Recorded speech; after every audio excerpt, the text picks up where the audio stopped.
यो हो बहसको साथमा कामना सेवा विकास बैंक, प्रगतिको आधार कामना सेवासँगको कारोबार। Registration open for +2 Science Management Humanities and Law, Lumbini College. गर्वैदेखि बलियो भूगर्भ सिमेन्ट।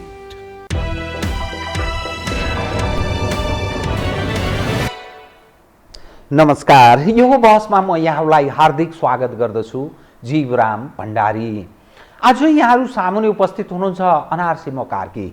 उहाँ राजनीतिक विश्लेषक हुनुहुन्छ, एउटा लेखक, नेपाली समाजलाई बुझ्ने त्यो ल्याकत राख्ने व्यक्ति पनि। उहाँसँग आज म समसामयिक विषयलाई उठान गर्ने प्रयत्न गर्नेछु। समसामयिक यस मानेमा नेपाली काङ्ग्रेसको महाधिवेशन, केन्द्रीय महाधिवेशन आजबाट काठमाडौँमा प्रारम्भ हुँदैछ र नयाँ नेतृत्वको चयन हुने पनि विषय बन्ने नै भयो। राष्ट्रिय प्रजातन्त्र पार्टीको हालै सम्पन्न महाधिवेशनले नयाँ नेतृत्व चयन गरेको छ। नेकपा एमालेको पनि सम्पन्न भयो र केपी ओलीलाई पुनः अध्यक्षमा चयन गर्यो र माओवादी केन्द्रको अर्को महिना राष्ट्रिय सम्मेलन हुँदैछ। यी यावत दृश्य जो हामी देखिरहेका छौँ, यी राजनीतिक पार्टीहरू लामो समयदेखि नेपालको राजनीतिमा अगुवा, महत्त्वपूर्ण र निरन्तर सत्ताको वरिपरि यो वा त्यो रूपमा उनीहरू नै निरन्तर लामो समयदेखि रहिरहेका छन्। त नेपाली जन र खास गरी यो राष्ट्रका लागि यस्ता महाधिवेशन र नयाँ आउने नेतृत्व या पुरानै नेतृत्व, यसबाट केही आश गर्ने कुनै आधार पनि छ अथवा आश गर्नु पनि पर्छ कि यो केही तुक छैन भन्ने रूपमा हेर्ने र यो महाधिवेशनहरू, यस्ता सम्मेलनहरूलाई कसरी हेरिनुपर्छ, नेपालको पछिल्लो राजनीतिक अवस्था कसरी अघि बढ्दैछ र यसले ल्याउने परिणामहरू के हुन सक्छन्, विश्लेषणात्मक र सूचनामूलक ढङ्गले विविध विषयमा उठान गर्ने प्रयत्न गर्नेछु। सर्वप्रथम म उहाँलाई स्वागत गर्छु। स्वागत छ यहाँलाई। अब म सिधै कहाँ प्रारम्भ गर्न चाहेँ भने, तपाईँ काङ्ग्रेसको चुरो कुरो बुझ्ने व्यक्ति। काङ्ग्रेसको आजबाट महाधिवेशन प्रारम्भ हुँदैछ। राप्रपाको हालै सम्पन्न भयो। राजेन्द्र लिङ्गदेन कमल थापालाई विस्थापित गरेर, लामो समयदेखि कमल थापा त्यो पार्टीमा हावी थिए, उनलाई विस्थापित गरेर राजेन्द्र लिङ्गदेन नयाँ पुस्ताको अध्यक्ष आए। नेकपा एमालेमा अपेक्षित परिणाम यस मानेमा कि अब केपी ओलीजी कम्युनिस्ट पार्टीमा धेरै प्रतिस्पर्धा त्यस रूपमा हुन्छ भन्ने मान्ने आधार असाध्यै कमजोर र ओलीजी नै पुनः आए। अर्को महिना राष्ट्रिय सम्मेलन पुष्पकमल दाहालजीको पार्टी माओवादी केन्द्रको हुँदैछ। त्यहाँबाट पनि खास त्यस्तो आकर्षण, नयाँ आउने अथवा कुनै नयाँ चिज हुने त्यस्तो आश गर्ने आधार छैन। त काङ्ग्रेसको जुन आजको महाधिवेशन छ, प्रतिस्पर्धा छ। शेरबहादुरजी पक्कापक्की आफू सभापतिमा उठ्ने कुरा गरिरहनु भएको छ। त्यसपछि अरू रामचन्द्र पौडेल, अनि कोइराला परिवारबाट प्रकाश मानसिंह, गणेशमान सुपुत्र, अनि हिजोका दिनमा शेरबहादुरलाई नै सहयोग गरेका विमलेन्द्र निधिले त्यहाँ विद्रोह गरेका छन् र अर्को नयाँ पार्टी सभापतिको दाबी गर्दैछन् उनी। अनि केही नयाँ पुस्ता पनि यसो प्रयत्न गरेको देखिन्छ। त यो आजको काङ्ग्रेसको महाधिवेशन प्रारम्भ हुँदैछ नि, यसलाई कसरी हेर्ने? यो केही आकर्षणको सेन्टर छ अथवा नेपाली जन र राष्ट्रका लागि केही हुन्छ कि उही हुनेका नाममा हुन्छ, केही हुनेवाला छैन, कसरी बुझ्ने? कृपया म यहीँबाट सुरु गर्न चाहेँ।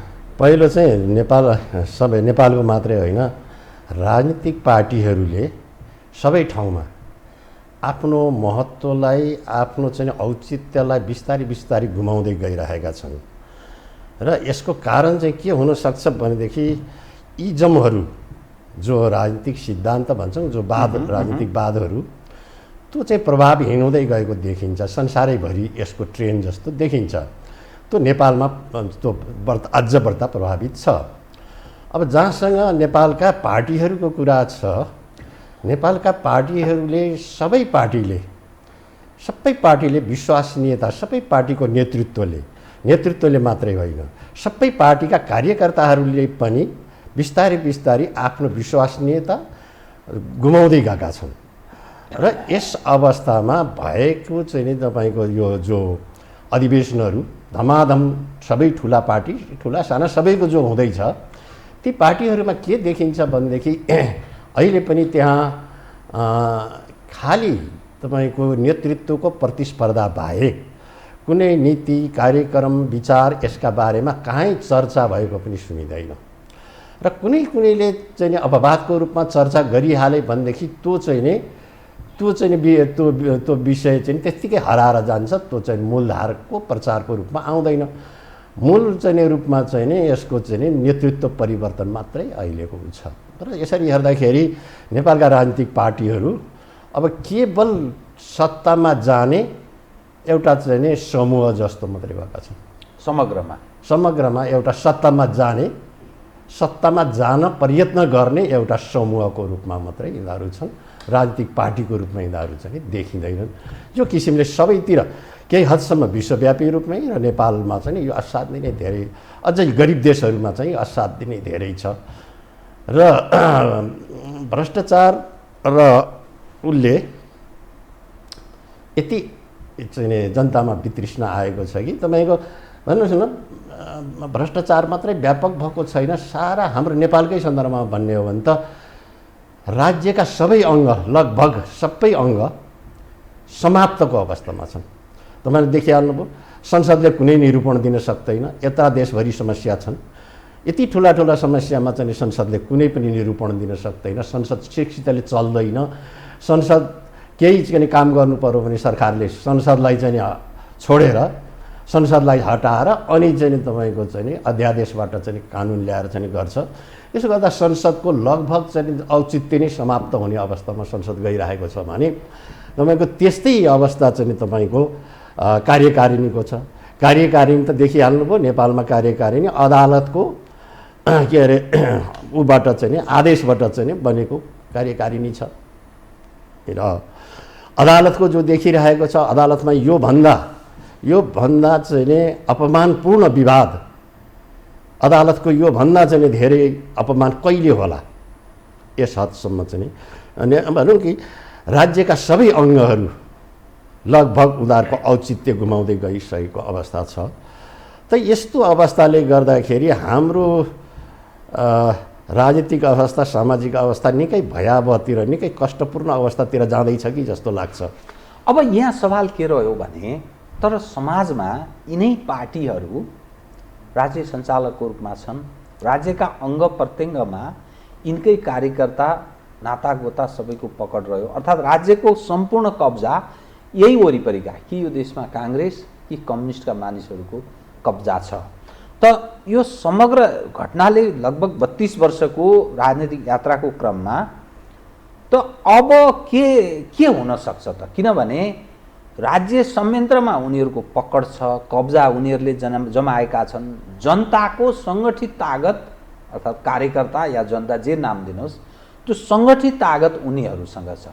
निरीह जनता त झन् दुःख पाउँदैछ, त्यो पक्कै पनि हो। त यसले के जन्माउँछ, के हुन्छ? होइन, जुन चिज सुरु भएको छ त्यसको अन्त पनि हुन्छ, त्यो अनन्तकालसम्म त टिकेर रहँदैन। तर तपाईँले भने जस्तो साँच्चै कुरा हो, अहिले चाहिँ कुनै विकल्प देखिरहेको छैन। यिनीहरूले काम गर्न सकिरहेका छैनन्, यिनीहरूले ठिकसित राज्य सञ्चालन गर्न सकिरहेका छन्। यिनीहरूले देशलाई एउटा खतरातिर, भयानक खतरातिर चाहिँ डोर्याइरहेका छन्। तर त्यसबाट तत्कालै पार पाउने कुनै विकल्प पनि तत्काल देखिँदैन। सबभन्दा हाम्रो दुर्भाग्यको र सबैभन्दा ठुलो दुःखको कुरा यही हो। यसै चल्छ, यस्तै चलिरहेको केही समय। तर जे चिज छ त्यसको चाहिँ अन्त त हुन्छ नै, त्यसको परिणाम राम्रो र नराम्रो के हुने हो भन्ने मात्रै हो। र अहिलेको अवस्था चाहिँ हाम्रो कस्तो छ भनेदेखि राज्य सत्ता यस किसिमले गएको छ, राजनीतिक पार्टीहरू यसरी चाहिँ विश्वसनीयता गुमाएका छन्, जनता निराश छन्, जनता असाध्यै आक्रोशमा छन्। एकातिर यो छ भनेदेखि अर्कोतिर विश्वको चाहिँ सामरिक परिवर्तन र सामरिक चाहिँ स्थिति जसरी बदलिरहेको छ, त्यसले गर्दा नेपालको चाहिँ सामरिक महत्त्व असाध्यै धेरै बढेको छ। त्यसकारण विश्वका सबै ठुला शक्तिहरूको आँखा अहिले नेपालमा छ र तिनीहरू चाहिँ नेपालमा प्रतिस्पर्धा गर्ने अवस्थामा छन्। यसले गर्दा देशलाई झन् एउटा खतरातिर लैजाने, सन्तुलन गर्ने क्षमता यहाँको पक्षहरूमा छैन। सन्तुलन गर्ने क्षमता लगभग गुमाएको छ। मैले त अघि नै भनिसकेँ, राज्य सत्ताका मूल अङ्गहरू निकम्मा भएर बसेका छन्, कामै गर्न नसक्ने अवस्थामा छन्। भनेपछि अहिले हामी चाहिँ असाध्यै ठुलो सङ्कटबाट, इतिहासमा यति ठुलो सङ्कटको अवस्था आजसम्म पनि आएको थिएन। नेपाल यति बेला चाहिँ तपाईँको विदेशी शक्तिहरू चाहिँ असाध्यै विदेशी शक्तिहरूको चाहिँ प्रतिस्पर्धा बढिरहेको र सबै विदेशी शक्तिहरूको आँखा नेपालमा परेको र नेपालको सामरिक महत्त्व बढ्दै गएको र नेपालको राज्य सत्ता अत्यन्त कमजोर भएको र चाहिँ नि के अरे राजनीतिक चाहिँ नि संयन्त्र चाहिँ नि जनताबाट टाढिएको। यो अवस्थाले गर्दा देश एकदम नै ठुलो खतरातिर जान लागिरहेछ र यसबाट पार पाउने तत्काल चाहिँ नि विकल्पको रूपमा केही नदेखिएको हुनाले बडा दुर्भाग्यपूर्ण अवस्था आउँछ कि भन्ने झन् त्यो खतरा भयो, खतरा चाहिँ देखिन्छ। अब यो अब धेरैले यस्तो कुरालाई बडा निराशाको कुरा गर्यो भन्ने पनि भन्छन्, तर मैले जे अनुभूति गरेको छु मैले त्यही भनिरहेको हुँ र आशा गर्नुपर्ने ठाउँ छैन। तर इतिहासमा कुनै कुनै बेला कस्तो पनि भएको छ भनेदेखि एकाएक परिस्थितिले चाहिँ नेतृत्व पनि जन्माउने, परिस्थितिले चाहिँ परिवर्तन पनि गराउने अवस्थाहरू पनि आएका छन्। अब त्यसको पनि एउटा आशा गरौँ नेपालमा, नभए अहिले देखिएको दृश्यमा रहेका चाहिँ सबै चिज चाहिँ निराशाजनक नै छन्। दृश्यमा रहेको म अलिकति यो तपाईँले अलिक नेपाली समाजलाई राम्ररी बुझेको, खास गरी राजनीतिक दलहरूलाई नजिकबाट निहालिरहेको एउटा बुझेकी व्यक्ति भएको हुनाले म तीनवटा पार्टीको यो सम्पन्न महाधिवेशन र हुँदै गरेको महाधिवेशनको अलिकति विश्लेषण गरिदिनुहोस् न। जस्तै नेकपा एमालेको महाधिवेशन सम्पन्न भयो, अपेक्षितै थियो केपी ओलीजीले यसै जितिहाल्छन्, तर भीमरावले त्यहाँ आफूलाई विकल्पको रूपमा प्रयत्न गरे, अध्यक्षमा दाबी गरे भनौँ, तर उनलाई एकदम थोरै मत पर्यो। अब त्यो एमालेको दृश्यलाई लामो समयदेखि केपी ओलीजीको के देखिन्छ भने पार्टी फुटाए, 2/3 बहुमतको सरकार बनाउने अवस्था उनलाई प्राप्त थियो, प्राप्त भयो पनि, तर त्यसलाई ठेगी खान सकेनन्। तर भयानक समर्थनका साथ उनी फेरि पार्टीको अध्यक्ष भए। त्यो कार्यकर्ताजन र एमालेलाई कसरी बुझ्ने? सिद्धान्त विचार र कार्यक्रम विहीन भएपछि त्यो राजनीतिक जमात, त्यो पार्टी चाहिँ एउटा राजनीतिक जमातमा परिणत हुने रहेछ र त्यो राजनीतिक जमात चाहिँ कस्तो हुने रहेछ, एकाधिकार एउटाको हातमा एकाधिकार हुँदै जाँदो रहेछ। यो लगभग सबैतिर यो ट्रेन आइरहेको छ। मैले अघि इजमहरू फेल भएका हुन् कि भनेर भने, नेपालमा मात्रै होइन, यो ट्रेन सबैतिर छ। तपाईँको चाहिँ अमेरिकामा ट्रम्प आएर ट्रम्पले झन्नै एकपटक चाहिँ सारा चाहिँ राज्यका संयन्त्रहरूलाई कमजोर बनाएर शक्ति जति आफूमा केन्द्रित गर्न उनले पनि खोजेका थिए, त अहिले त उनी बाहिरिए। अब भारतमा भन्नुहुन्छ भनेदेखि लगभग चाहिँ त्यो पार्टी बिजेपीको भन्दा चाहिँ नि सबै शक्ति चाहिँ नि मोदीमा गएर चाहिँ केन्द्रित हुन थालेको छ। चीनको त कुरै नगरौँ, सी जिङपिङ चाहिँ भनेको एक किसिमले भन्नुहुन्छ भनेदेखि उनले जे बोल्नु त्यही मात्रै हुन्छ, शक्ति पूर्ण केन्द्रीकृत छ। त्यो त पहिलेदेखि नै केन्द्रीकृत हो, त्यसमा पनि असाध्यै केन्द्रीकृत छ। त्यसरी र अर्को चाहिँ के ट्रेन संसारभरिमा देखिरहेको छ भनेदेखि मान्छेहरू चाहिँ ले यो सांस्कृतिक धार्मिक किसिमको राष्ट्रवादतिर इजम, त्यसैले मैले भनेको इजम प्रभावहीन भयो कि भनेको मैले त्यसैले हो, सांस्कृतिक धार्मिक राष्ट्रवादतिर चाहिँ जाने र बलियो नायक खोज्ने यतातिर चाहिँ सोसाइटी जान थालेको छ। यसले परिणाम कहाँ पुर्याउने हो? दोस्रो महायुद्ध यस्तै भएको हुनाले दोस्रो महायुद्ध भएको थियो, दोस्रो महायुद्ध अगाडि पनि यस्तै थियो संसारको अब नेपालमा पनि त्यसैको प्रतिनिधित्व चाहिँ ओलीले गर्छन्। हेर्नुहोस् त, ओलीले पार्टीभित्र 2/3 सरकारलाई चाहिँ कायम नराखेर आफ्नो एकाधिकार कायम गर्नलाई उनले चाहिँ त्यो अवस्थामा लगे र त्यो अवस्थामा उनले मात्रै लगेको त होइन नि, उनले त्यसको लागि पर्याप्त सहयोग पाएका छन् र त्यो ठाउँमा उनी पुगे। मतलब एउटा देशभरि नै उनको त्यो पनको लागि, उनको त्यो चाहिँ उद्देश्यको लागि सहयोग पुर्याउने चाहिँ देशभरि नै वातावरण छ। जय चाहिँ ओलीजी भन्ने देशभरि नै हेर्नुहोस्, एकदमै पार्टी होइन, पार्टीको नीतिमा छलफल गरिरहेको छैन। कसरी त्यो कार्यकर्ता या अनुयायी त्यो दिग्भ्रमित के चिजले त्यो जय भन्ने अवस्थामा प्रवेश गर्छ? दिग्भ्रमित पनि नभनौँ, एउटा फेज आएको छ। मैले पनि हालेँ, ओल्ड वाइज रूपमै एउटा फेज आइरहेको छ। त्यसैले इजमहरूले समेट्न नसकेपछि, सिद्धान्त विचार र कार्यक्रमले चाहिँ समेट्न नसकिसकेपछि व्यक्तिमा चाहिँ केन्द्रित भएर त्यो जमात चाहिँ सत्तामा पुग्ने कोसिस गर्दो रहेछ। सबैका आफ्ना स्वार्थ छन्।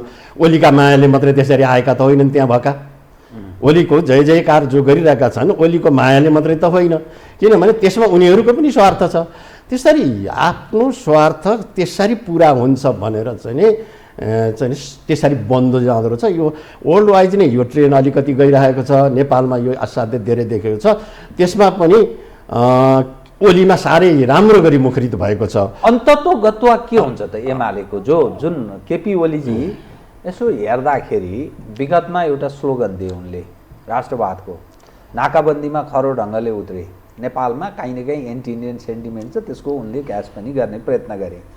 अब त भोलिका दिनमा फेरि चुनावमा जानुपर्छ, ओलीजीको त्यो हिजोको आकर्षण बाँकी नै रहन्छ कि अथवा त्यो रहँदैन त भोलिको दिनमा के रहन्छ? मैले नेपालको सन्दर्भमा ओलीजी मात्रै चाहिँ त्यसको निर्णायक चाहिँ ऊ होइनन्, किनभने नेपालको भू राजनीतिले गर्दा निर्णायक चाहिँ तत्त्व चाहिँ बाहिर छ। किनभने ओलीलाई भोलि यसरी समर्थन गरिरहन्छ कि रहँदैन, ओलीले समर्थन पाउँछन् कि पाउँदैनन्, माने देशभित्रको एउटा उता उनले बनाइरहेका छन् स्थिति, एउटा आफ्नो देशव्यापी रूपमै आफ्ना समर्थकहरू बनाएका छन्। अब त्यो त देखियो पनि, त्यो चाहिँ देखाए पनि, उनले त्यो प्रदर्शन गर्न पनि सफल भए। तर त्यसलाई कायम राखिराख्नलाई उनको मात्रै शक्तिले हुँदैन। फेरि नेपालको भू राजनीतिले गर्दाखेरि मैले अघि पनि भने, नेपालको भू राजनीति र नेपालको सामरिक महत्त्व बढेका कारणले विदेशी सबै शक्तिहरूको आँखा अहिले नेपालमा परेको छ र ती प्रतिस्पर्धा गरिरहेका छन्।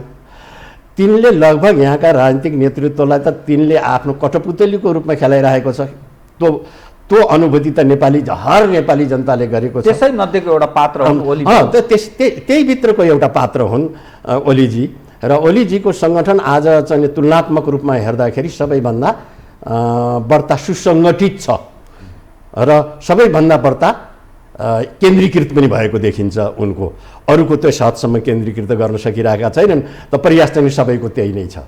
अब यतातर्फ ओलीजीको होइन, त्यहाँ कुनै विद्रोह हुने नयाँ परिस्थिति बन्न सक्छ एमालेभित्र? जस्तो भीमरावलजीहरू, त्यहाँ घनश्याम भुषालहरू, अनि त्यहाँ 10 भाइका विगतमा ओलीजीसँग विमति राख्नेहरूले अलग ढङ्गले सोच्ने स्थिति बन्न सक्छ कि त्यो यस्तै चलिरहन्छ? त्यो नै यसरी ठ्याक्कै त भन्न नसकेला, तर समाज विकासको जुन फेजमा अहिले हामी छौँ त्यसमा हेर्दाखेरि चाहिँ तत्कालै चाहिँ विद्रोहहरू सफल भइहाल्लान् कि भन्ने चाहिँ कम ठाउँ देखिन्छ। किनभने ट्रेन कतापट्टि गइरहेको देखिन्छ भने एकाधिकारलाई नै सहयोग पुर्याउने किसिमको ट्रेन गइरहेको देखिन्छ। त्यसो हुनाले चाहिँ तत्कालै त्यो सफल त नहोला, तर सधैँभरि यो कायम रहँदैन। फेरि मतलब इतिहासलाई नाप्दाखेरि हाम्रो जीवनको हाम्रो चाहिँ आयुको आधारमा मात्रै नाप्नु हुँदैन, किनभने हाम्रो आयु त व्यक्तिको आयु त छोटो हुन्छ, इतिहास त धेरै लामो हुन्छ। त्यसो हुनाले कहिले हुन्छ यो ठ्याक्कै ज्योतिषले जस्तो त भन्न नसकिएला, तर यो सधैँभरि त कायम रहँदैन। यसरी चाहिँ माने अब ओलीजीकै व्यक्तिगत रूपमा कुरा गर्ने हो भने त ओलीजीको स्वास्थ्य नै कुन राम्रो छ र होइन, अनि धेरैवटा कुरा हुन सक्छन्। त ओलीजी पछाडिको भन्ने मात्रै हो। र यो ट्रेन फेरि सबैमा छ। काङ्ग्रेसमा हेर्नुहोस् न, अझ काङ्ग्रेसको कुरा गर्ने हो भने हामी अहिले त काङ्ग्रेसको चाहिँ म काङ्ग्रेसकोमा यहाँसँग आउँछु। त्योभन्दा पहिले राप्रपाको विषय। राप्रपाको महाधिवेशन सम्पन्न भयो। त्यो प्रारम्भ कालदेखि कमल थापा राष्ट्रिय प्रजातन्त्रमा, प्रारम्भ काल भनेको 62-63 को परिवर्तन पश्चात रविन्द्रनाथ शर्मा, पद्मसुन्दर लावती, कमल थापा जस्ता मानिसहरू एक खाले स्लोगन लिएर हिँडे। स्लोगन भनेको हिन्दू राष्ट्र र राज संस्थालाई कस्सेर बोकेर हिँडे। रविन्द्रनाथ शर्मालाई सहयोग गरे कमल थापाले विभिन्न तरिकाले, त्यसपछि पद्मसुन्दर लावतीलाई सहयोग गरेर आफूले कब्जा गरे।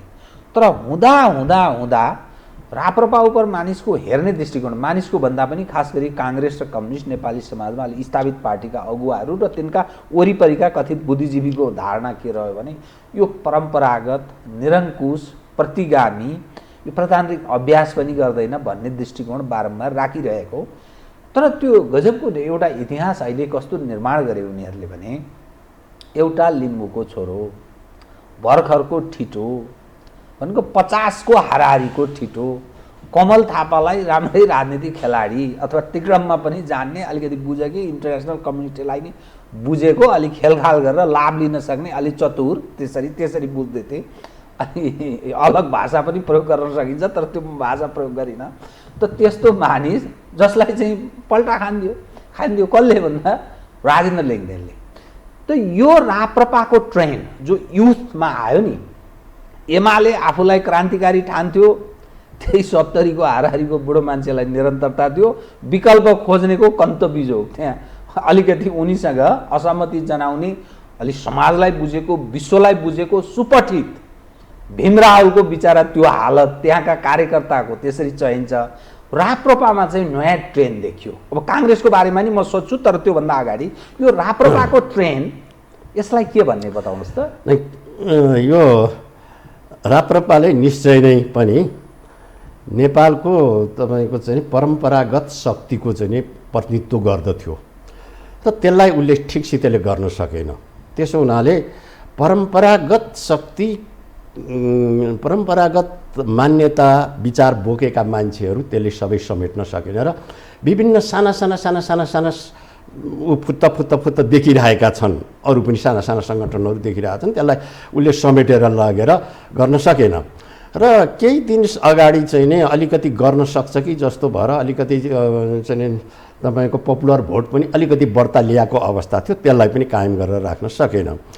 र सबैभन्दा ठुलो गल्ती चाहिँ नै हुन त उहाँ कमल थापा आफैले पनि गल्ती स्वीकार गरिसकेको कुरा हो यो, के भने संसारमा जहाँ पनि आधारभूत कुरासँग मतभेद छ सत्तासँग भने आफ्नो कुरालाई जनतासम्म पुर्याउनका लागि चुनावमा भाग लिने, संसदमा भाग लिने, संसदमा गएर आफ्नो कुरा राख्ने चाहिँ गरिन्छ।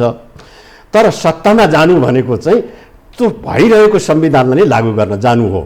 त्यसो हुनाले सत्तामा चाहिँ 2-3 पटक जो कमल थापा गए, त्यसलाई चाहिँ नि त्यसले गर्दाखेरि चाहिँ नि उनको आफ्नै उद्देश्यमाथि पनि कता चाहिँ नि उनले आफ्नो उद्देश्यमा नहिँडेको जस्तो, आफ्नै उद्देश्यलाई नि धोका दिएको जस्तो चाहिँ नि पर्न गयो।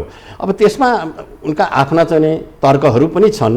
एकदमै चाहिँ नि नाकाबन्दी भएको अवस्था थियो, चाहिँ नि हाम्रो बडा अप्ठ्यारो अवस्थामा थियो, त्यति बेला सहयोग गर्नुपर्ने थियो, चाहिँ नि फेरि राष्ट्रवादी नारा दिइरहेको थियो सरकारले, त्यस बेलामा गर्नुपर्ने थियो भन्ने उहाँका आफ्ना तर्कहरू पनि छन्। तर त्यो तर्कको बावजुद पनि तपाईँको आधारभूत कुरामा चाहिँ नि फरक भइसकेपछि सत्तामै चाहिँ जानु हुँदैन थियो। सत्तामा जानुको अर्थ चाहिँ त्यो संविधानलाई लागू गराउन, त्यसलाई पालन गर्न नै जाने हो। त त्यो गल्ती भयो, त्यो गल्तीमा त ऊ आफूले पनि स्वीकार गरिसकेको हुनाले ल्याउन भनौँ। तर अहिले जो परिवर्तन भयो, परिवर्तन त अवश्यम्भावी छ नि। आज चाहिँ नि अरूको पनि त अवस्था आउन सक्छ। उहाँले पनि त 15-16 वर्ष त कमल थापाले खाएको हो नि त, एकलौटी किसिमले खाएको हो। उहाँले सम्पूर्ण रूपले सहयोग पनि पाएको हो आफ्ना सहयोगीहरूबाट। तर अहिले परिवर्तन हुँदाखेरि एउटा चिज चाहिँ मलाई चाहिँ के लाग्छ भने कमल थापा जस्तो मान्छेले जुन किसिमको उग्र प्रतिक्रिया जनाउनु भयो भने हारेपछि, त्यो चाहिँ उहाँको परिपक्वता देखिएन भन्ने मलाई लाग्छ। त कमल थापाको राजनीति राप्रपामा त्यो नेतृत्व तहमा अर्थात् प्रथम व्यक्ति हुने तहमा अब सधैँका लागि सकियो कि काहीँ न काहीँ फेरि 5 वर्षपछिलाई ठाउँ रहन सक्छ? त्यो त भन्न सकिँदैन। नेपालको राजनीतिमा हेर्नुहोस्, तुरुन्तै अहिले जतिसुकै एकता भन्यो नि, जे पनि भने पनि नि अझ यो त बढ्ता यो ट्रेन्ड त कम्युनिस्टहरूमा देखिन्छ। आफू चाहिँ नि नेतृत्वबाट बाहिर जाने बित्तिकै पार्टी फुटाउने प्रवृत्तिहरू छन्। राप्रपामा त्यो देखिएको त भोलिको लागि त भन्न सकिँदैन। अहिले अस्तिको चाहिँ एकता महाधिवेशनमा त कमल थापाजीले भन्नुभएको छ अब हामी कहिल्यै पार्टी फुटाउँदैनौँ भनेर। तर भन्ने एउटा कुरा हो, गर्ने अर्को कुरा हो।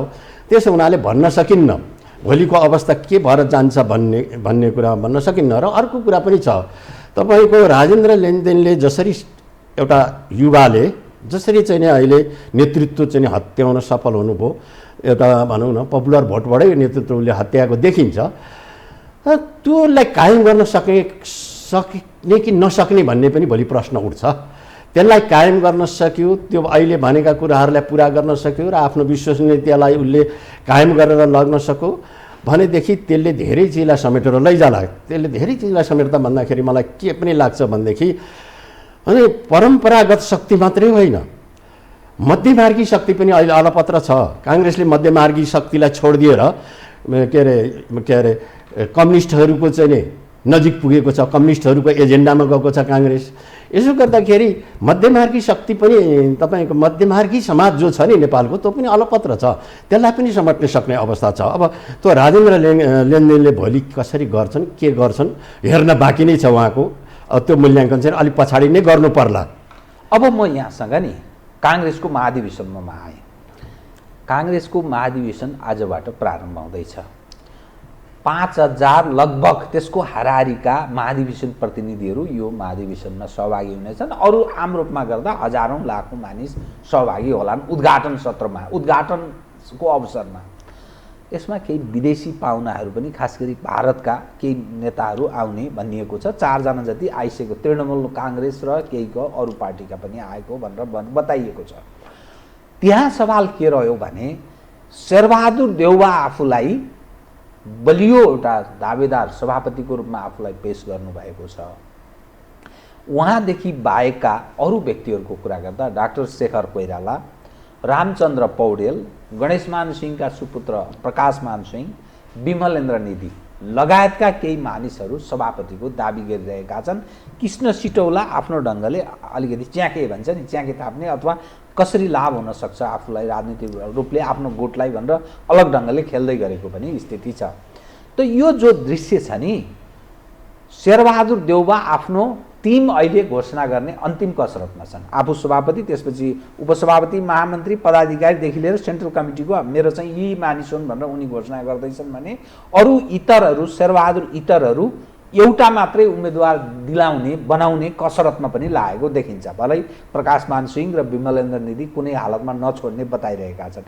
यो समग्र दृश्यले नेपाली काङ्ग्रेसको भविष्य, शेरबहादुरको निरन्तरता वा विकल्प, यसले के विभाजनमै जान सक्ने स्थिति पनि बन्छ कि अथवा सामान्य रूपमा यस्तै चल्दै जान्छ, के हुन सक्छ?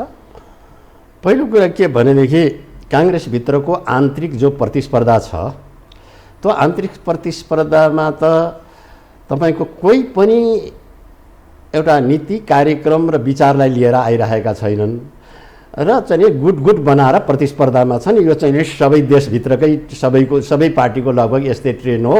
काङ्ग्रेस पनि त्यही भित्र छ। त्यो एउटा पक्ष भयो। सबैभन्दा अर्को मूल पक्ष चाहिँ काङ्ग्रेसको चाहिँ के हो भने काङ्ग्रेस 15 सालमा 2/3 ल्याएको काङ्ग्रेस, त्यस पछाडि 46 सालदेखि पटक चाहिँ तपाईँको चाहिँ बहुमत ल्याएर सत्तामा बसेको काङ्ग्रेस। एकाएक काङ्ग्रेस चाहिँ किन चाहिँ तपाईँको कोही बेला 37 सिटमा, मतलब दोस्रो त दोस्रो, तर यति लामो यति लामो चाहिँ हो नि, पहिलो र दोस्रोमा यति ठुलो अन्तर है। अब त्यो चाहिँ नि एकपटक चाहिँ 37 कति ल्याएको थियो गिरिजा प्रसाद हुँदैखेरि, अहिले चाहिँ कति 23 चाहिँ छ। माने यस अवस्थामा कसरी पुग्यो काङ्ग्रेस? त्यत्रो उसको मत जनमत कहाँ गयो? त्यत्रो उसको वर्गाधार कहाँ गयो? के भयो काङ्ग्रेस? कुन रोग पसेको छ काङ्ग्रेस? यसको निरूपण नगरिकन काङ्ग्रेसको कुनै समाधान काङ्ग्रेसमा निस्किँदैन, निश्चितै निस्किँदैन। त्यसो हुनाले काङ्ग्रेसका 3वटा आधारभूत कुराहरू, एउटा राष्ट्रियता, प्रजातन्त्र र समाजवाद। अब राष्ट्रियताका बारेमा नेपालको भू राजनीतिक अवस्थाले नेपालको राष्ट्रियताको चरित्र के हो, यसको स्वरूप के हो भन्ने बारेमा कहिले पनि काङ्ग्रेसले प्रश्न नै बनाएन, छलफलै हुँदैन, कुरै त्यो छलफलै भएन, कहिले नै भएन। र सधैँभरि उसको विरुद्धमा चाहिँ राष्ट्रियताको बारेमा सधैँ काङ्ग्रेसको प्रश्न उठिरहेको हुन्छ। जहिले पनि उसको राष्ट्रियता पक्ष चाहिँ कमजोर छ भन्ने सधैँ चाहिँ प्रश्न उठिरहेको छ। समाजवाद के हो त? समाजवाद नेपालको सन्दर्भमा काङ्ग्रेसले भनेको समाजवाद के हो त भन्दाखेरि त्यो कहिले प्रश्न भएन। जहाँसम्म बिपीकै कुरा गर्दाखेरि पनि बिपीले के अरे तपाईँको साहित्यमा जुन किसिमको योगदान दिनुभएको छ, खास गरेर यो चाहिँ यो यौनवादी साहित्यमा जुन किसिमको चाहिँ उहाँले चाहिँ योगदान दिनुभयो, यो यौन मनोविज्ञानको साहित्यमा, त्यो रूपमा चाहिँ राजनीतिकमा साह्रै चाहिँ ठुलो योगदान दिएको देखिँदैन।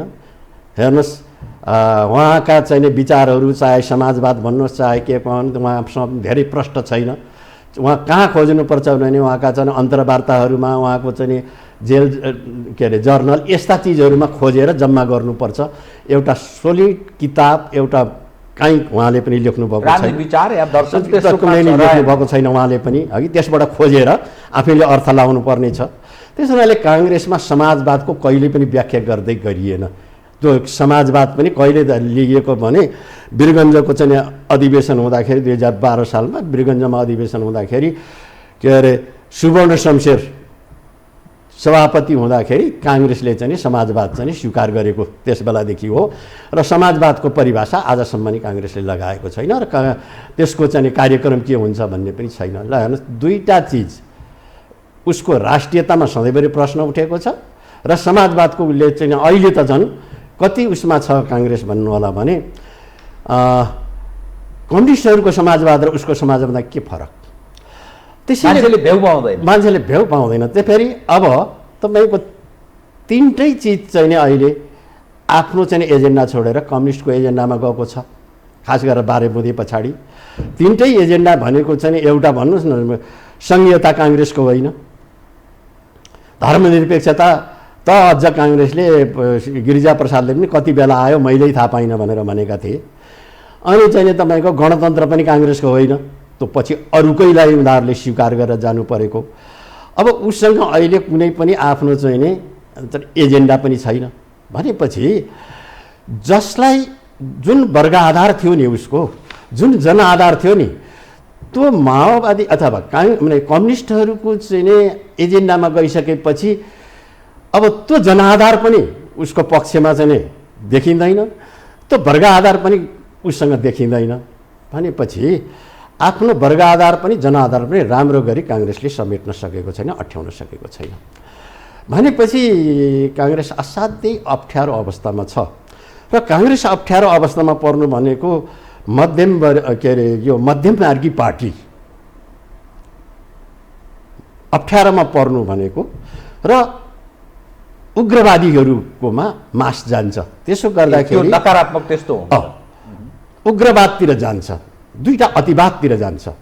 अब अहिले चाहिँ नेपालको अवस्थामा त के छ भन्नु होला भनेदेखि दक्षिणपन्थी अतिवाद पनि कमजोर भएको छ, मध्यमार्गी ऊ पनि कमजोर भएको अवस्था छ भनेपछि अलिकति चाहिँ नि तपाईँको वामपन्थी उग्रवाद चाहिँ नि अगाडि आइरहेको छ। त्यसले संसारमा कहीँ पनि कुनै पनि अतिवाद उग्रवाद आयो भनेदेखि त्यसले संसारमा कहीँ पनि स्थिरता ल्याएको छैन भनेपछि आज नेपालको एउटा ठुलो समस्या यो पनि हो, तपाईँको चाहिँ नि मध्यमार्गी पार्टीले आफ्नो मध्यमार्गलाई चाहिँ त्यसले समेट्न सकिरहेको छैन। नयाँ पार्टीको उदय हुन सक्छ यस्तो अवस्थामा कुनै सम्भावना छ? उदय होला, तर उदय हुनुभन्दा अगाडि नै हामी ठुलो चाहिँ दुर्भाग्यपूर्ण दुर्घटनामा गइसकेपछि उदय भयो भने त त्यसले ठुलो हामीलाई त्राण दिन सकेन। उदय होला, इतिहास एकै ठाउँमा त रोकिएर बस्दैन, तर अहिले तत्काल चाहिँ उदय हुने हामीले त्यस्तो काहीँ देखिरहेको छैनौँ। अपरछट काहीँबाट आयो भने मात्रै त्यो मिराकल भन्छ नि, मिराकल किसिमले आयो भने मात्रै हो, नभए लक्षणहरू चाहिँ देखिरहेको छैन विकल्पमा।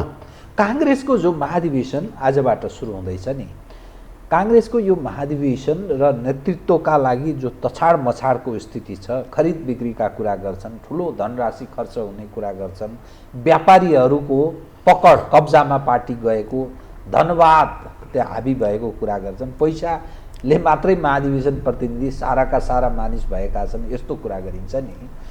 त यो महाधिवेशनबाट के परिणाम आउने आशा गर्ने? त्यसैले भन्यो त अहिले तपाईँले जो भनिरहनु भएको छ नि, समाजका 2-3 किसिमका मान्छेहरू, तस्कर व्यापारीहरू, बदमास ठेकेदारहरू र विभिन्न अपराध गरेर सम्पत्ति आर्जन गर्नेहरू, यी तत्त्वहरू जो छ नि, यी तत्त्वहरू जब चाहिँ तपाईँको अनि जस्तो भनौँ न ठुला व्यापारीहरू, ती व्यापारीहरू राजनीतिकमा सोझै भाग लिन आउँछन् भनेदेखि त तपाईँको राजनीतिक मान्छेहरूलाई त विस्थापित गरेर आउने हुन् तिनीहरू भनेपछि त्यहाँ राजनीति कहाँ रहेको हुन्छ र? व्यापारी मान्छे राजनीतिकमा आएको के चाहिँ त्यसले चाहिँ समाजसेवा गर्न आएको हो र अपवाद बाहेक है कोही कोही त आएका होलान्, नभए त्यो त व्यापारलाई चाहिँ व्यापारलाई सुविधाजनक बनाउन न आएको हो, आफ्नो फाइदाको लागि नै आएको हो।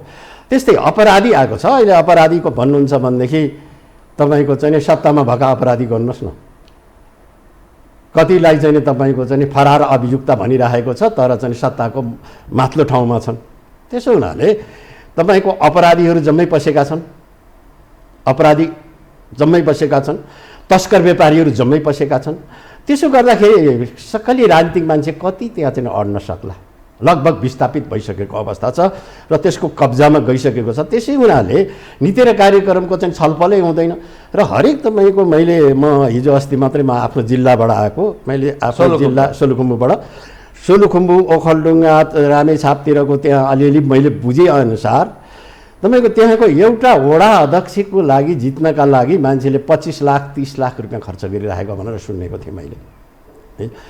त यत्रो धनराशि खर्च गरेर आउन सक्ने राजनीतिक मान्छे जो इमान्दार राजनीतिक मान्छे छ त्यो त आउनै सक्दैन नि, त्यो त विस्थापित भइसक्यो, त्यो त बाहिर गइसक्यो। अब राजनीति के भयो त? यो त राजनीतिक हेरे त यो गरिब देशको राजनीतिक चाहिँ नि 3टा तत्त्वमा जान्छ भन्छ क्या। तस्कर व्यापारी, ठुला अपराधी र सत्ता एक ठाउँमा हुन्छ अरे र त्यसले विनाश बाहेक अर्थ केही निम्त्याउने होइन, त्यसले विनाशै निम्त्याउने हो। त अहिले चाहिँ नि हाम्रो जस्तो देशमा चाहिँ नि तपाईँको चाहिँ यी सबै चिज जुटिरहेका छन्। तस्कर व्यापारीहरू, ठुला व्यापारीहरू जम्मै राजनीतिमा आएका छन्। पहिले चाहिँ के गर्थे यिनीहरूले? राजनीतिक मान्छेहरूलाई सहयोग गरेर त्यसबाट फाइदा लिने कोसिस गर्थे। अहिले त्यसो गरिरहेका छैनन्, उनीहरू स्वयं नै राजनीतिमा आइरहेका छन्। अब यहाँसँग नि म यदि काङ्ग्रेसमा जो सम्भावना बढी छ भन्छन्, शेरबहादुरकै बढी सम्भावना छ, अरूहरू फुटेका पनि छन्, त्यस्तो जाजोल्यमान प्रतिभा क्रेज पनि छैन, छवि पनि त्यस्तो बनाउन सकेका छैन, त्यसकारण शेरबहादुरकै बढी सम्भावना छ मानिसले भनेका विश्लेषण गरेका।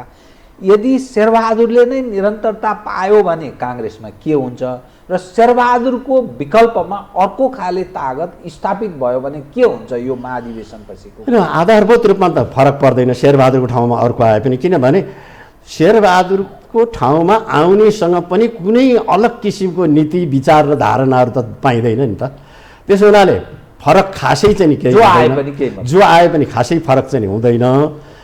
र काङ्ग्रेसभित्र अहिले चाहिँ जो चाहिँ अब अघि नै भनियो नि त, यत्रो खर्च गरेर आएका छन्, व्यापारीहरू आएका छन्, अपराधीहरू आएका छन्, तस्करहरू चाहिँ धमाधम, पनि फेरि काङ्ग्रेसमा मात्रै होइन सबै पार्टीहरूमा त्यसरी आइरहेका छन् र तिनीहरूको वर्चस्व बढिरहेका छन् भनेदेखि त स्वाभाविक रूपमा पनि सत्तामा बसेको पैसा खर्च गर्न सक्ने, मसल पावर खर्च लगाउन सक्ने मान्छे नै जित्ने भयो नि त। किनभने नीति र कार्यक्रममा जब चाहिँ डिबेट भएर नीति र कार्यक्रममा छलफल बहस भएर नेतृत्व छानिँदैन भने त तपाईँको चाहिँ आउने भनेको त जसले पैसा खर्च गर्न सक्छ, जोसँग पावर छ, जोसँग शक्ति छ, जसले चाहिँ बाहुबल पनि खर्च गर्न सक्छ, त्यही नै आउने हो। त्यसरी हेर्दा सत्तामा रहेको शेरबहादुर आउनु स्वाभाविकै हो र शेरबहादुर नै जित्ने सम्भावना म पनि व्यक्त छु। र तपाईँको चाहिँ नि अर्को जो नयाँ पुस्ता भनेर आइरहेको छ नि, त्यसले पनि भेग कुरा गर्ने बाहेक नि गुटबन्दीलाई समाप्त पार्छौँ भन्ने, तर कसरी पार्छौँ भन्नेमा चाहिँ नजाने क्या, कसरी पार्छौँ भन्नेपट्टि चाहिँ नजाने, रोगको आधार के हो भनेर त्यसको डायग्नोसिस चाहिँ नगर्ने, खालि रोग मात्रले यसलाई म सिद्ध्याइदिन्छु भन्ने, एकदम भेग कुराहरू गर्ने। हामी यो चाहिँ गुटवादलाई सिद्ध्याउँछौँ, हामी चाहिँ काङ्ग्रेसलाई नीति र कार्यक्रममा हिँड्ने बनाउँछौँ, कसरी बनाउँछौँ भन्ने चाहिँ होइन, खालि बनाउँछौँ भनेर भेग कुरा गरेर आउने बाहेक चाहिँ अरू देखिँदैन। र नयाँ पुस्ता भन्नेसँग पनि म चाहिँ धेरै आशावादी किन छैन भनेदेखि शेरबहादुरकै रामचन्द्रकै पदचिन्हमा हिँड्ने हो भने त बलियो पाखुरा भएकोले आएर त झन् बढ्ता भ्रष्टाचार गर्छ नि। फेरि तपाईँको अनैतिकताको जहाँ प्रश्न छ, चरित्रहीनताको जहाँ प्रश्न छ, त्यो त नेपालको राजनीतिमा विस्तार हुँदै गएको छ नि, कार्यकर्तासम्मै पुगेको छ, त्यो एक ठाउँमा मात्रै छैन। हामीले नेतृत्वलाई मात्रै दोष दिएर हुँदैन। तल्लो तहसम्म तपाईँको चाहिँ नि विकासका चाहिँ नि योजनाहरूलाई बाँडफाँड गरेर खाने, बल प्रयोग गरेर आउने, आफ्नो हैसियत अनुसारको भ्रष्टाचार चाहिँ गाविसमा पनि गर्ने, अनावश्यक चाहिँ सुविधा गाविसमा पनि लिने, कोही नभएदेखि मोटर ब्यागै किनेर पनि एउटा ड्राइभर राख्ने, छोरालाई राख्ने, यो प्रवृत्ति त तपाईँको तलसम्म पुगेको छ नि। त्यसो हुनाले चरित्रहीनता र नैतिक चरित्रको पतन एक ठाउँमा मात्रै सीमित छैन, हामीले त्यसलाई माथि मात्रै त्यसैले उनले सबैभन्दा दुःखको कुरा र सबैभन्दा दुर्भाग्यको कुरा पनि यही हो क्या नेपालको सन्दर्भमा। किनभने नैतिकहीनता, चरित्रहीनता विस्तार भएर गएको छ तलसम्म, र जो मान्छेले पैसा खर्च गर्छ त्यो मान्छे चाहिँ नेता भएर आउँछ। भन्नुहोस् न, नेपाली काङ्ग्रेसमा खुमबहादुरलाई कुन आधारमा चाहिँ जेलबाट निस्किँदाखेरि चाहिँ 1.5 क्विन्टलको माला बोकेर सबै गएका थिए? के उनी चाहिँ ठुलो विचारक भएकाले? के नेपाली काङ्ग्रेसको चाहिँ उनी चाहिँ सबैभन्दा चाहिँ के अरे नेपाली काङ्ग्रेस सुधार्ने मान्छे भएको हुनाले? के कारणले? किनभने उनले पनि इफरात रूपमा चाहिँ साधन स्रोत जम्मा गर्थे, त्यो बाँडेर खान्थे। काङ्ग्रेस बनिरहेका छन् त। के भन्छन् भनेदेखि अरूले पनि खाएका छन् तर खुमबहादुरलाई बाँड्नुहुन्थ्यो। उहाँले बाँडेर मसम्म पनि ल्याइदिनु भएको हुनाले म चाहिँ अब्लाइज भएको न हुँ उहाँको। प्रवृत्ति यो हो, हेर्नुहोस् है, यो किसिमको प्रवृत्ति छ भनेदेखि जसले गएर घुस खाएर बेसरी पैसा कमाउँछ होइन, अपराधीसँग मिलेर बेसरी पैसा कमाउँछ, त्यो न त्यहाँ चाहिँ पपुलर हुने भयो न, त्यो न चाहिँ त्यहाँ चाहिँ नेता हुने भयो। तात्विक परिवर्तन केही हुँदैन। नयाँ स्थिति बन्यो, समयले बन्यो भने त्यसपछि आज गरौँ यही व्यक्ति, यही समूह, यही राजनीतिक विचार जुन छ अहिलेको जुन ढङ्गले चलिरहेछन् केही हुनेवाला छैन। आज गर्ने आधार कमजोर रह्यो। जनता र हाम्रो दृष्टिकोणले ठिकै हुनेवाला छैन। उनीहरूको लागि त ठुलो फाइदा होला भनौँ न, अनि अलिकति फरक होला। व्यक्ति नै पछि जाँदाखेरि पनि तपाईँ र म चाहिँ नि एउटै त होइनौँ नि। तपाईँले गर्ने कार्यशैली र मेरो कार्यशैलीमा त अलिकति फरक आउँछ। कार्यशैलीगत फरक चाहिँ केही आउला, आधारभूत कुरामा चाहिँ कुनैमा पनि आएर फरक आउँदैन। भन्नुहोस् न, माधव नेपाल र ओलीको ठाउँमा माधव नेपाल हुँदा कति फरक आउला र के फरक आएको छ र? भ्रष्टाचारमा कमी होला, अर्थ के चाहिँ अनियमिततामा फरक होला, यो के अरे राष्ट्रियताको सवालमा चाहिँ नयाँ किसिमले जाला, हाम्रो भू राजनीतिक अनुसारको हाम्रो राष्ट्रिय चाहिँ नीति के हुनुपर्ने भन्नेमा बहस होला, त्यो त हुने अवस्था छैन। जम्मै जो आए पनि चाहिँ विदेशीलाई खुसी पार्ने, जो शक्तिशाली विदेशी छ त्यसलाई खुसी पारेरै चाहिँ आफू टिक्ने हुन्। त्यसो हुनाले आधारभूत अन्तर चाहिँ अहिले भइरहेको नेतृत्व, अहिले भइरहेको राजनीतिक पार्टीहरू र तिनको कार्यकर्ताहरूमा आधारभूत देख्थिनँ। हस्, धन्यवाद। हस्, धन्यवाद यहाँहरूलाई पनि, सम्पूर्ण साथीहरू र तपाईँको टिम सबैलाई धन्यवाद। धन्यवाद। आदरणीय दर्शकवृन्द, उहाँ हुनुहुन्थ्यो अनार सिंह कार्की, राजनीतिक विश्लेषक तथा लेखक। समसामयिक पछिल्लो नेपालको राजनीतिक अवस्थालाई केन्द्रमा राखेर गरिएको कुराकानी। म सहित मेरो सम्पूर्ण युनिटलाई कार्यक्रमबाट बिदा दिनुहोस्, तर यो हो टेलिभिजन, हेर्दै रहनुहोला। नमस्कार।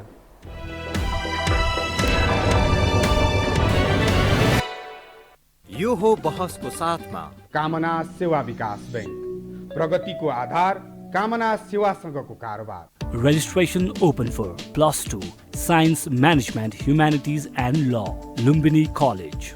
गर्वैदेखि बलियो भूगर्भ सिमेन्ट।